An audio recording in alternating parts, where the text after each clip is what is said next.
Hey everyone, so great to have you here. Today I am coming to you from Cape Town in South Africa, and I'm going to be showing you the easiest way to make a ChatGPT clone using JavaScript. Okay, so JavaScript, HTML, and CSS. This is a great project for those wanting to learn how to use APIs, specifically the ChatGPT API in a simple JavaScript project. Now, this is just for demo purposes, okay? We do not want to go and publish this code onto GitHub or deploy it because, as we know, right, in a simple JavaScript project, without a backend or anything like that, you can't hide your API key. So you don't want anyone taking this API key, because if they do, they can rack up loads and loads of money on your account if you have a credit card or anything like that associated with it. So this is just for demo purposes. If you want to know how to build a ChatGPT clone with a backend, then I'm going to be releasing the same video, but building this in React with a Node.js backend. Okay?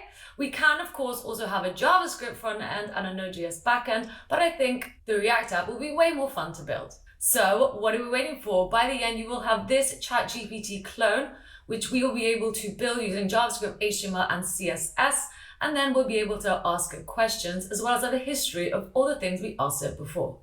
So let's do it.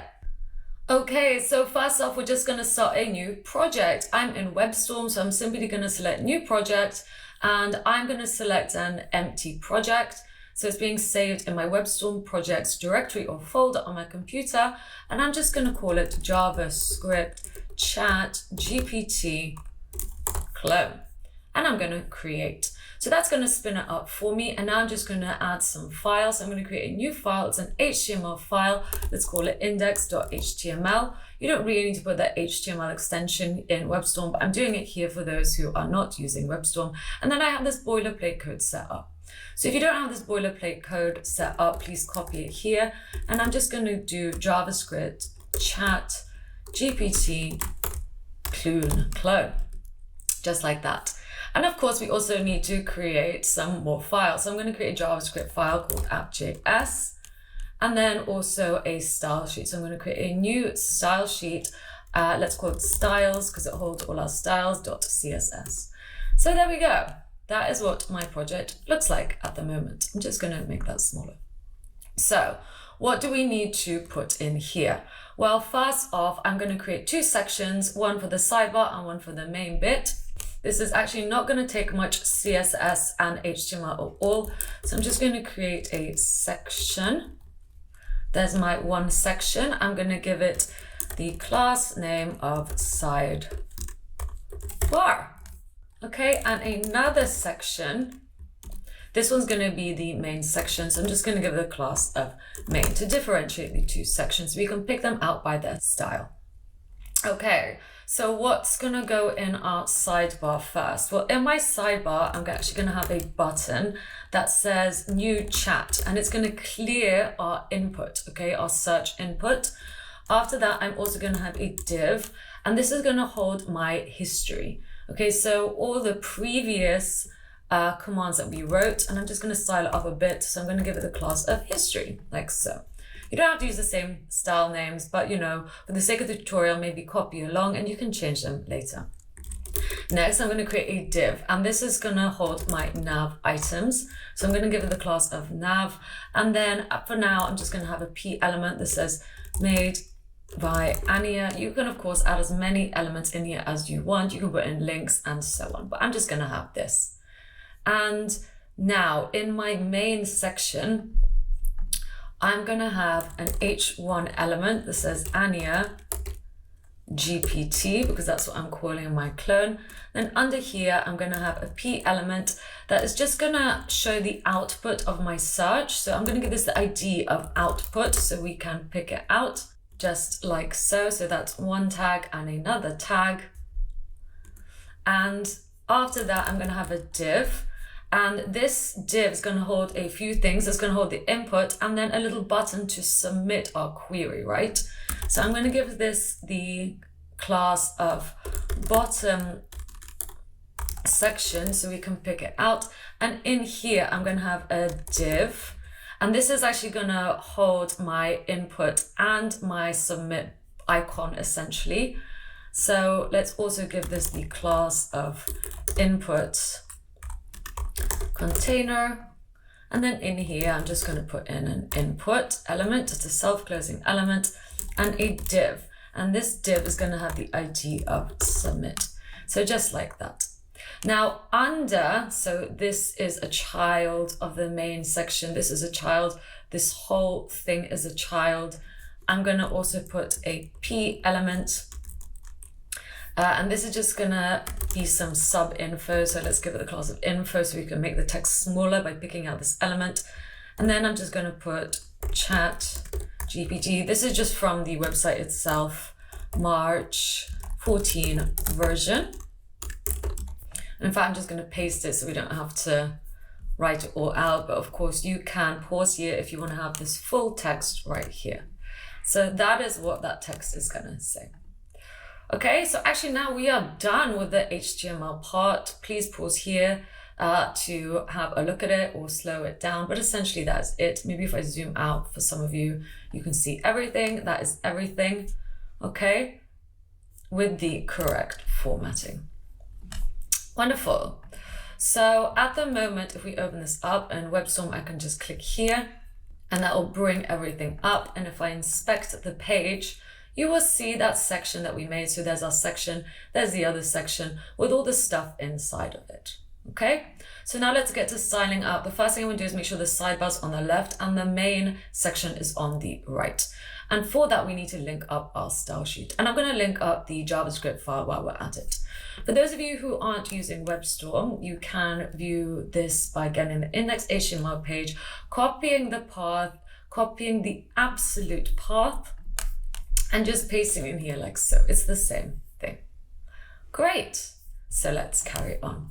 So let's link up our style sheet first. I'm just going to go link and I'm going to use rel. I'm just going to minimize this style sheet just like so, and then href, and I'm going to link this to the style CSS file, which is in the same place as this file. So we don't need to go into any folders or anything like that. We just get the file name. And like I said, let's also do the script tag at the bottom to link up our JavaScript. So make sure it's at the end. So after all these other elements have been read, then we want to read this script. And there we go. So great, let's get up our style sheet. So first off, I'm gonna get the whole body, so the thing that everything is in, and I'm just gonna get rid of the default styling by adding margin and padding 0, just like so. Next, I'm also gonna give it a background color. Now this background color I actually picked out from the website itself. So there we go, that is it. That's our background color. And now, so at the moment it will look like this, but these two are still kind of on top of each other. I'm also going to change the font in the whole project.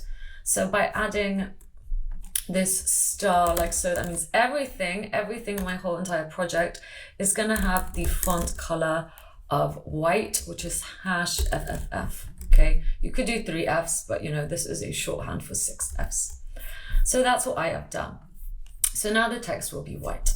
And to make this section, so the sidebar section and the main section appear left and right of each other, we're going to use display flex. So all I'm going to do is on the parent of both of those, which is the body, I'm going to just write display flex and save this file. And there we go. So now the sidebar is there and the main section is there. Wonderful. We still have a bunch more stuff to do, so let's carry on. I'm actually going to import a font while we're here. That font is Open Sans. And for that, we're going to go here, and then we're going to go to Google Fonts. Okay, and in Google Fonts, I'm going to pick out the Open Sans font. So all I'm going to do is search Open Sans, click on it, and then I'm going to select a few. We can select as many as we want. So let's go ahead. I'm going to select maybe all of these, so basically just not the italic ones, so that we have them to our disposal in the project. I'm going to choose to import them via the style sheet. So I'm just going to take this code in between these two style tags, and then in my project, I'm just going to paste it in like so, Okay, so there we go. There's the semicolon at the end and all the weights to my disposal. And once that is done, that means I can now use the font family open sans. So font family open sans, and then as a backup, I'm going to have sans serif. So if you didn't know which code to use, you can actually get it from here. Here's the CSS rule to apply that family, and you just get that one.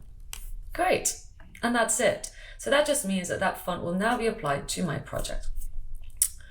Let's carry on. So now that we have done that, I'm also going to pick out any H1 elements in my project and assign them a different font size because I don't like the default one. So I'm just going to go with font size 33 pixels and a font weight. So we just imported loads of font weights. I want to go with 600. And I'm also going to pad it out. So I'm going to use the padding property. And I'm going to say 200 pixels from the top and bottom and 0 from the left and right. So that's a shorthand, okay? This is top, bottom, and it's the same as me writing this, but because there's repetition, I can remove it. And that will now be applied to the top and bottom and this to the left and right. So if we look at it now, that's what it would look like. There's my H1 element. Great. Now let's actually pick out the sidebar. So I'm picking out an element with the class of sidebar. That dot means class. As you can see here, we're looking here going, here's an element with the class of sidebar. So let's pick out the whole thing. So that's what I have done. Now I'm going to give this a different background color. Again, I have picked this out from the project. So from the actual website itself. And I'm going to say the width of this is going to be 244 pixels. The height is going to be 100 of the viewport height, so VH, so whatever the browser size is, the height I'm getting it. And I'm also going to make sure that everything inside is going to be stacked on top of each other with equal spacing. So I'm going to use display flex for that. So I'm initializing a flex box, so then I can use flex direction. Okay, without this, this will not work. And I'm going to make sure that everything in the sidebar is a column. So like stacked over each other. So that's what I would use. So if I look at this now, you will see, okay, there's our button. There's basically everything in the sidebar. So this is stacked on top of each other. But what if I want them to appear equally spaced, right? So that the navbar is all the way at the bottom. This is kind of in the middle, spaced out equally between the button and the navbar. Well, I can use justify content space between. So now if I refresh this, there's our P element. Let's maybe go in here. So there's our div with the nav class. There's our div with the class of history, and there's our button. So the spacing between all three is equal. And no matter if I change this, that space will always be equal no matter how big the browser is. So I like that. Let's carry on. Let's also now maybe style the main section, so the other section.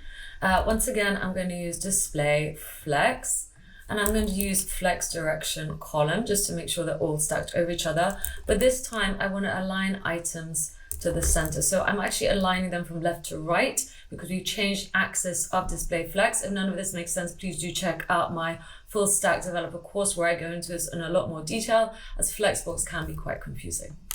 So that just means I've centered everything from right to left by using align item center. And we're doing it from this axis as we've swapped the axis by actually making them a column. So whatever direction we're going in, if it's a column, align items will be on the opposite axis. Great. So this is looking good so far. Let's carry on. I'm also going to use text align center to make sure that the text is in the center, which it is, but now in the bottom part is as well, because at the moment it's being aligned to the left. And once again, I'm going to use justify content space between just to make sure that they are also spread out equally. No matter how I make the browser, that will always be at the bottom and this will be pushed to the top. So I'm spacing everything out equally on this axis. Great. So I'm happy with that. The other thing we need to do is assign this a height. So I'm going to go with height, 100 of the viewport height. So now that text will always be stuck to the bottom because we're taking the browser height into consideration. Next, let's style up this text so it's a bit smaller and more transparent. So we gave this the class of info. So let's pick out this whole element, the whole P element, by the class name. So I'm just going to grab the class name of info, and I'm going to make the color of this a transparent. So I'm going to use RGBA. I'm going to go with white, and then I'm going to put 0.5 opacity. So to make it consistent, you might want to consider changing these to be RGB2, just so that we don't have hex colors and RGB colors in the same project. So I might leave that as something I will do at the end. Next, I'm just going to also change the font size to be 11 pixels because I want it to be a bit smaller, and I'm also going to pad it out. I'm going to give it 10 pixels padding all around. So now my text will look like that. That is much more like the website. Wonderful. Let's carry on. I think next let's also maybe style. What should we style next? I think let's style the input itself. So this thing right here. So I'm just going to grab the input element. I'm going to get rid of its default border. So I'm going to go with border none. And let's go with background color. Again, I think let's just use this color, so like a transparent white. I'm going to make sure that the width is 100% of the parent container. The font size is going to be 20 pixels. Let's pad it out. I'm going to pad out 12 pixels from the top and bottom and 15 pixels from the left and right, and just round off the edges slightly. So I'm going to do border radius 5 pixels. And now I'm going to do border radius 5 pixels just to round off the edges. Oops, don't forget to have that syntax right there.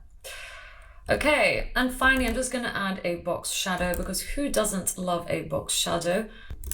And this time the color I'm going to go with is RGB black. So that's black, but I want to make it transparent. So I'm going to go 0.05 and add a here to give it opacity. I'm going to go 0 pixels x-axis, 54 pixels y-axis, 55 pixels blur. We don't need pixels here if it's 0, so we're just going to get rid of that. And we're going to overlay it with another color. So actually, I'm just going to maybe copy this, as we're going to have the same color. However, this time I'm going to go minus 12 pixels here, and then 30 pixels blur. And then again, the same thing. So I'm going to paste again, and this time I have 0, 4, 6. So I'm just overlaying different box shadows to get a desired effect that I want. And 0, 12, 13. And maybe let's have one more. So 0.09 this time, and this time minus 3 pixels, y-axis 5 pixels blur. So that is my whole box shadow, and the effect will be this. And if I type in here, that will happen. We can get rid of this blue line. In fact, I'm going to do that because I really don't like it. So I'm going to say that when the input is focused, we're going to do outline none. So now if we look in here, I have gotten rid of that. So much better. Great. Now this input is stretched out 100% of its parent, which is the input container. However, the input container I also want to be stretched out. I want to make it bigger. So let's grab the input container, so the element by the class name of input container, and I'm also going to make that 100% width of its parent. I'm also actually going to assign a max width, so it's going to try to be 100%, but then it's going to stop at 650 pixels. Okay, great. This also means that the parent of the input container needs to have some sort of width assigned to it. In fact, we can go and actually give main a width. So let's go make sure that the main element is 100%. And now the child of main is bottom section. So if this is 100%, next I'm going to get the bottom section.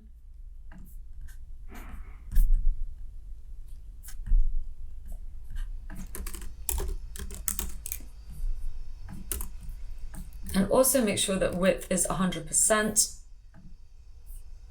Great. And now let's center everything. So main already has display flex on it. So we're going to have to get the bottom section and make sure that everything in the bottom section is also aligned in the center. So let's use display flex. So I'm going to do display flex, flex direction column, justify content center, align items center. Again, if Flexbox is something you haven't covered before, please consider checking out my full stack developer course where we go into this in a lot more detail. So great. So now everything in the bottom section is also centered. How good is that? And if we kind of make this as big or as small as we want, it will always be in the center. Wonderful. So let's carry on. Just a few more styling things to do before we can continue.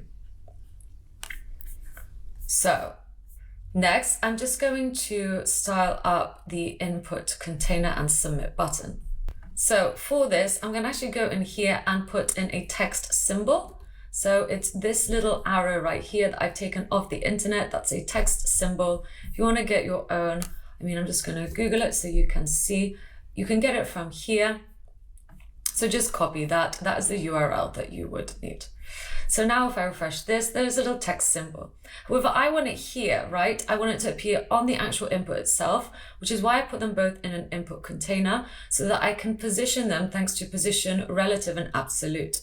So let's give the input a position relative to the whole page. So we can use position absolute on these two things to position them based on the parent. So let's do it. Again, this is something that you can learn in my course. So input container, let's give it a position of relative so that we can give the children a position absolute to position them.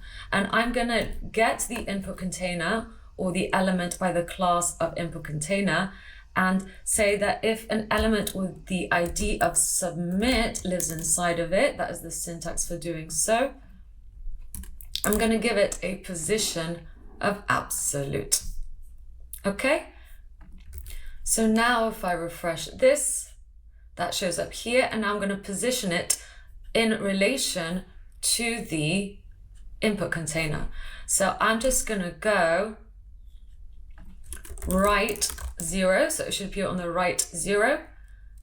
So if I save that, there we go, and I'm going to move up from the bottom 15 pixels. Okay, so from the bottom of the parent element. So let's go bottom 15 pixels. So now that should appear right there. And again, it will move based on the input container, so the parent. The other thing I want to do is change the cursor so that it's obvious I can click on it. So I'm just going to add cursor pointer, just like so, and save that. And now my cursor will change so that it will appear that I can click on this. Great. We are so nearly done. I'm just going to style these things a little bit more. So the button, the history, and the nav container. So let's do it. So the button itself, I'm just going to give it a border of solid 0.5 pixels and transparent white. So we know that's 255, 255, 255, 0.5. I'm going to go with opacity. And then the background color, let's go with transparent, border radius 5 pixels, padding 10 pixels, and margin 10 pixels to space it out from everything else. So with that styling, this is what my button will now look like. That is much more like the actual website. And the nav, well, I just want a line above it really and to space it out a bit. So I'm going to get the element that has a class name of nav. We could have maybe used the nav element, but you know, that is up to you. Okay, maybe let's just switch it out. Semantically, that would probably make more sense. So if we go ahead and get rid of this whole class and just use a nav element instead, that is also an option. Okay, and that just means I can pick out the whole nav element. And I'm going to give it a border top of solid 0.5 pixels. In fact, it's going to be the same color as this. So let's pick that out. Oops, just make sure that says 0.5. So now that will look like this. I've just added a line and I'm just going to space it out. So once again, let's just add the same padding and margin that we did for the button. And finally, let's grab the element that has the class name of history, also give it the same padding and margin. And I'm also going to use display flex to make sure that anything I put into it, because I'm going to be putting stuff into it with JavaScript, is going to be stacked on top of each other. So I'm going to use flex direction column. And I'm also going to make sure that it takes up 100% of the height that it can. Great. Next, I know that I'm going to be putting P elements into this history. So we're going to be using JavaScript to essentially put elements in here. We're going to be injecting elements with JavaScript, and those are going to be P elements. So I'm going to say that any P element that I put that lives inside an element with the class of history, so that is the syntax for doing so, I'm just going to make sure that you can point on it. So I'm going to put cursor pointer. And there we go. So our CSS is now done. Now time for the part that I'm sure you've all been waiting for, and that's using the ChatGPT API. So let's do it. So I'm just gonna head over to openai.com. Of course, you have to sign up. This will be a free service, I believe up to a certain amount. And I've just opened this up in a new browser so we can differentiate. So here is the URL that you need to be in. As you can see, I am logged in. It's platform.openai.com docs introduction. And if you go to API reference, all you're going to need to do is get your Open API key. So under authentication, if you actually visit your API keys here, you can create a new key. So this is one I made before. Let's go ahead and create a new one. So this is the thing that you need to keep safe, okay? Because if you attach a credit card to this, someone will be able to take it and rack up loads of money on your credit card. Or even if you don't, maybe someone will use it and then you won't be able to use any free generations anymore. So keep this safe. And of course, we are putting in this in our project, but please don't upload this onto GitHub or share it with anyone. This is just for demo purposes. If you want to learn how to actually deploy this app and keep your API keys safe, then we'll do that in the next video where I show you how to make the same thing, but in React by building out a Node.js backend. Okay, again, as I said, you can build out a front end in JavaScript and use a Node.js backend too. So both options are viable. Okay, so let's carry on. So once we have that API key, well, we're actually going to go back to API references and we're going to look at completions. So click on completions because this is the URL that we're going to have to post to. So that's what we're going to do along with passing along our Open API key thanks to an authorization header, and then as well as the text or the prompt that we want to pass on to the OpenAI API. So let's do it. I'm going to show you how. So in your app.js file, I'm going to save this as API key. I will be disabling this, so don't try to use it because it won't work. I'm just showing you this for now. I'm just going to put in this text just so it's super obvious to everyone not to deploy it or upload it onto GitHub. Next, I'm going to write a function. This is going to be an async function. Okay, so you can write it like this if you want. Or you can use const. It's totally up to you. You can make it a function declaration or just a functional expression. That choice is yours. And I'm going to use getMessage. I'm going to call it getMessage because that's essentially what we are doing. And I'm going to use try and catch to try, do something and catch any errors. So this is the syntax for this. If you haven't seen it before, this is how we can make calls. Now, I'm going to hook this up to the submit button. So if we click on this div with the ID of submit, I essentially want to make that call. So let's pick it out. So all I'm going to do is go const submit button. So we're saving it as submit button so we can use it in our JavaScript file. I'm going to look in my document, look at my whole document for an element. So I'm going to use query selector. I'm going to look for something by the ID of submit. So that's what this will do. It will look at my whole document and look for an element that has the ID of submit. So we can use it in our JavaScript file. So I'm going to get that submit button. I'm going to add an event listener and say that if I click on it, then I'm going to call the function, the async function getMessage. Okay. So that's what that will do. So for now, if I just console log clicked. And then let's go back to this and click on this little thing and check our console. It says clicked. If I click it again, 2, 3, 4, you'll see how many times we are clicking it. So that's all I have done so far. Now let's get to actually passing stuff on to the API. So what I'm going to do is, well, we're going to use the fetch keyword, right? So I'm going to use await fetch. It's an async method, which is why this is an async function, and we're going to await for its response. So we're going to await it, and the await and async keywords live together. If I use await, that means that that function needs to be an async function. So again, check out my course if this doesn't make any sense. Now I'm going to fetch, well, this is what I want to fetch. I want to make a post request to this URL. So let's grab this URL because we want to create completions. We don't want to, create images or anything like that, even though we can, but not for this project. That's not what we're going to do. So this is the URL that we're going to do. It's going to the chat and the completions. Okay. So make sure to have that one right there. Chat completions. This is the full URL, and it's a post request. And this, we're going to use this, okay, in order to create our own post request. So we're going to have the content type, we're going to have the authorization, the model, and the messages. So let's go ahead and do it. Let's create that data, that information, and I'm going to define it under options. So let's define our options, const options, and we're just going to literally be taking that information. So what I'm going to do is pass the method. We know it's a post method, as we just saw that, making sure that is like this. And we're also going to pass through the headers, which we also just saw. The headers are going to be authorization. So let's grab that, put it in here.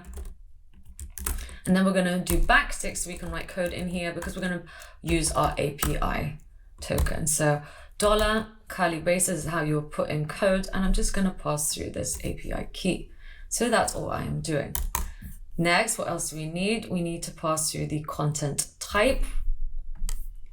So content type, and that is going to be, once again, I'm just going to paste it because I'm lazy, application JSON. So that is how you would read what you are seeing here in order to create your own API call in your code. We're also going to have to pass through some more information. So essentially what model we want to use and the message we want to send over. So I can just copy this essentially. Maybe let's do that. And let's do a comma here and do body. And then, whoops, we don't need two of these. So body, and then just paste it like so. So great, we have the model. Well, you're going to use GPT 3.5 Turbo, still awaiting GPT 4 or access to it. We're going to have the messages. In fact, we don't need these. We can actually get rid of that, just like that. Same for that, same for the role, and same for the content. The content though, we can pass through the string of hello, or we can pass whatever we put in our input. So we will do that. And we can also put the maximum number of token words the bot should return if we want, or we don't have to. So you can put max token if you wish, but I think let's just leave it. Actually, maybe let's do it just so you know how to do it if you want to limit the tokens. So max tokens, I'm going to go with 100. Okay. And I think we just need to pass this through JSON stringify just to make sure it's JSON. So I'm going to pass through that whole object like so. Wonderful. So that is looking good. Okay, so we're making the API call, passing through the options, so all the information it needs, which is all of this. Now let's get the data. So we're going to use await, and we're going to await the responses JSON. So just like so. And then once we have that, let's save it as the const data. Okay, so essentially it's doing the fetch, and then we're waiting for the response. So let's save this under response. And then when we get the response, we're going to get the JSON from it. But this is actually an async method, which you might not know, but it is, which is why we need to await it again. And once we have it, we can save it under data. And once we have data, I'm just going to console log out data for you. Great. And now let's catch any errors. I'm just going to pass through error. And I'm just going to console error the error. Okay, let's test it out. Well, we can just do hello. So that just means that, let's refresh. If I click on this, it will make the call and we're just waiting for it. And amazing, we just passed through hello. And then this whole object comes back. We're going to go into the object, get the choices, go into the first item in the array and get the message. So the message is, hello there, how may I assist you? So that's essentially what we want to show in the browser, right? So instead of just console logging out the data, what I'm going to do is pick out the output element. So this P element right here by its ID. So let's look in the whole document again. Document query selector. This time I'm going to look for the ID of output.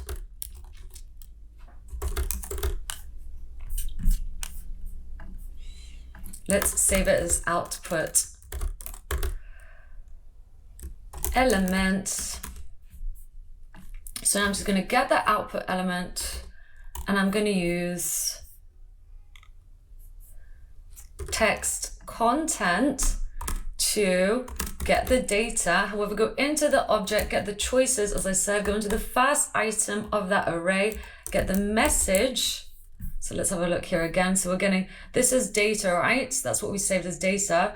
We then go into choices, get the first item of the array as that is an array. So go 0 and get the message dot content. So we're just going to get that first item back each time. So great, let's check it out. I'm going to try once more. So obviously this is just sending the string hello. And then we should see, hello there, how may I assist you today? So this is looking good. Of course, we want to send our own messages, not just hello, right? So let's carry on.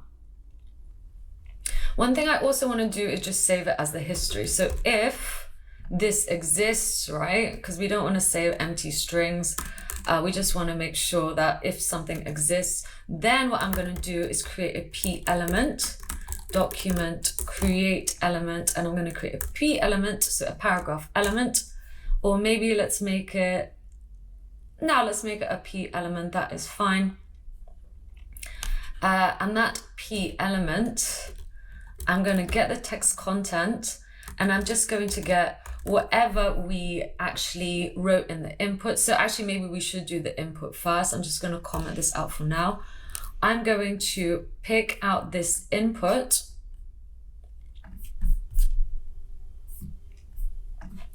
So document query selector input. We only have one, so it's fine for me just to pick out the whole input. And let's save it as input element. And instead of passing through hello, I'm going to get the input element value. So whatever value that input has will be passed through. And also, I also want to pass it through to history. So if a message comes back to us and it's successful, I want to get the input element's value and just essentially add that text to the P element we just created. However, at the moment, this P element is just floating around. We can't see it. I need to append it to the history element. So let's pick out the element by the class of history. Document query selector class of history. So dot is class, and let's say this as history element. And now I'm going to get the history element and I'm going to use a method called append to put in that P element. So once again, if text comes back to us from the API, then we create a P element, we add some text to it, which is essentially whatever we put in the input, and then we get it and we put it into the history element. So that's all I have done for now. So if we have a look at this, let's put in something, what can I ask it? What day is it? Question mark. And send this. We wait. Okay. Oh, it does not have, I would have thought it would have told me what day it is, but it has not. And we get that in the history. Okay, so if we look in here, the div with the class of history, which before had nothing in it, now has a P element with the text that we wrote in here, right? So that is pretty cool. And if we of course add more, that will be appended to that as well. So this is all looking wonderful so far. We have done a lot. We have a few more things to do. If I will click on this, I want to bring back the prompt. And if I click on here, I want to clear this input. So let's do that next. Let's pick out the button. So document query selector button. There's only one, so this should be fine. What should we call this? I think we should just call it button element, as there is only one in this project. So I'm going to grab the button element. Let's just do so down here. And I'm going to add event listener. And if I click on it, I want to clear the input. So let's write a function called clear input. Let's do so maybe up here, function clear input. And I'm just going to grab the input element, get its value, and just override it with an empty string. So that should now work. One last thing I'm going to do is also add an event listener. So if we click on anything in here, it essentially gets that text and puts it back in here. So let's do it. I think as soon as we create the P element, right, and we put in the text, I'm also gonna add an event listener to it that says if we click on it, all I want to do, I'm gonna make this a callback, so so that we can essentially pass stuff through into a function that I'm gonna call change input. So into here, let's actually maybe just pass through the P elements text content, as that's what we're going to want to change it to. And let's define our function. So let's define it up here, function change input, and then we're going to pass through a value. That value is essentially what we want to change the input to. And what I'm going to do is use document query selector to look for the element of input again. So whatever the freshest value of it is. So I'm just going to save it as input element for now, and get that input element value and just assign it the value. So there we go. I think we have done it. I think we've built our own ChatGPT clone. Let's give it a go. So let's ask it something else. How are you today? Send, and wait for that to come back.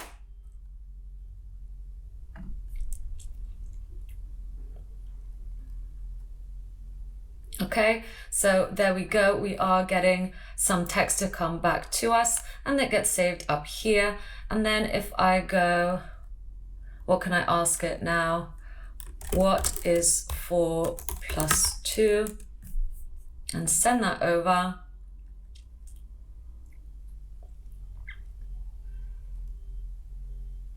The answer is 6. And then if I click on here, that will get back the same question, so I don't have to type it out again. As you will see, that's updating. And if I click on here, that will or should clear the input. Why is that not working? Let's inspect here. Let's have a look in here. We've misspelled value. While we are here, I'm just going to change the opacity of the input to be much more like the actual thing. And I should also check that the input value exists. And if the input value exists and the message that comes back exists, then I only wanted to put it in the chat history. So there we go. Let's try that again. Let's refresh. What is 6 + 2? And that should give me the response. how old are you, question mark. And that should ask it the question. And then I can bring back the previous input as well as clear this so we can start again.